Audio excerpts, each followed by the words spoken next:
Good morning. Grab your cup.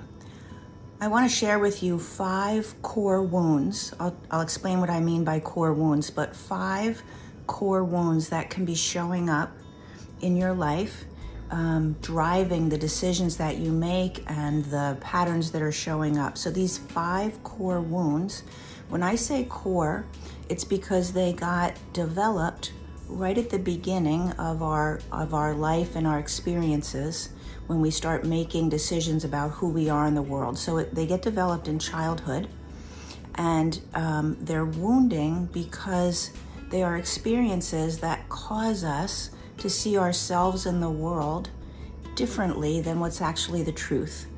The truth is we come from God. We are whole and complete when we come here. We are 100% deserving and lovable and worthy of everything that we want. That's the truth. That's how God created us. But the wounding pulls us away from that truth. So I'm going to share 5 with you. These are the 5 really common ones, and just look to see, do any of them resonate? Sometimes people have more than one. I certainly had more than one. It takes the healing from these wounds to actually get the life that you want. These are the wounds that are stopping life from turning out as you want. So it could be more than one. It could be one that's really a big narrative in your life over and over, but look to see, okay? So the first one, and they're not in any particular order, they're just how I'm going to remember them. The first one is abandonment, a core wound of being abandoned. So somewhere when we're very young, we have an experience where we're waiting for someone or we're needing someone and we don't get that right away. Maybe it happens over and over and over based on the situation in our household or not, but we have a wounding that causes us to feel abandoned. And then for the rest of our life, we find relationships where the people abandon us, or we make sure we leave first because we don't want to experience the pain of abandonment. So it's a core wound of abandonment that is threaded throughout your life and keeps you from really connecting, from creating great relationships, from having relationships that last, anything like that. It's a foundational wound that's affecting the rest of your life. Okay, the second one is unworthiness. So somewhere we have an experience when we're very, very young that we didn't deserve something.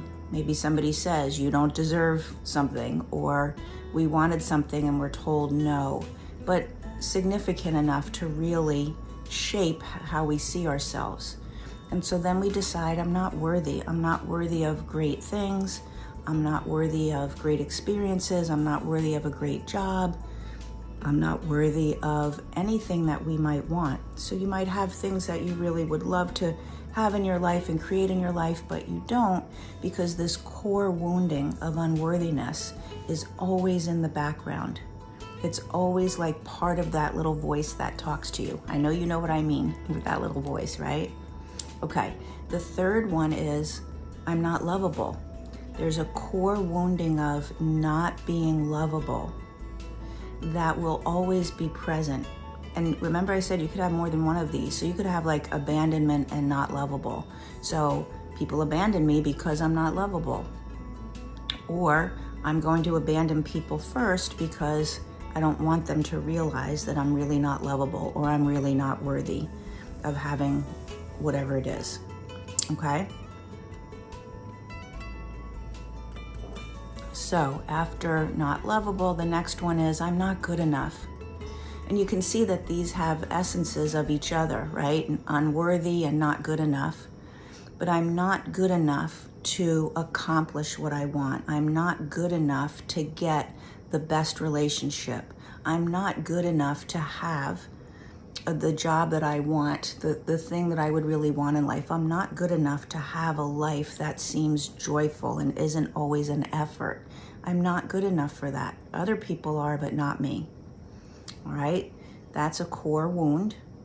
Somewhere we decide when we're children, and that it's always in the background when you're making decisions about yourself, your life, your job, your relationships, all of that, where you're going to live, what you're going to do.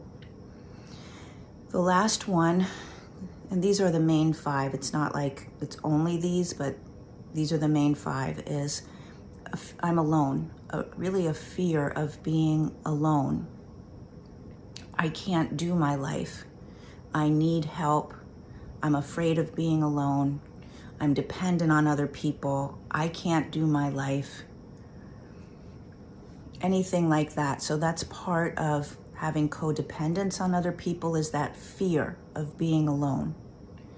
And again, it's a core wounding from childhood. So the truth of who we are is lovable, worthy, good enough. We are never alone because we always have our connection to our source, which is God. And all of that is really inherent and part of who we are. But the wounding, until we heal that, that's a huge part of the work that I do with my clients, is healing those core wounds so that you can return to who you truly are. Return to You is my main program of the way that I work with people. There's a lot of other ways, there's a lot of smaller ways, but Return to You is the main program where we heal those core wounds. We're enrolling right now for the next Return to You program. If those wounds sound familiar to you in your little voice, if you connect to that, if you see those patterns in your life, they are not going to go away until those core wounds are healed. Okay? Reach out to me, send me a comment so that we can connect. I would love to see. I only work with a small group of people at a time. So we're in that process right now for that particular program. So reach out to me if you want to have a conversation and get the details on that. If those wounds have been running your life, you're not living the life that you came here to live. Let's get that back to where you want it to be and a return to you. Okay? Drop me a comment. Have a great day.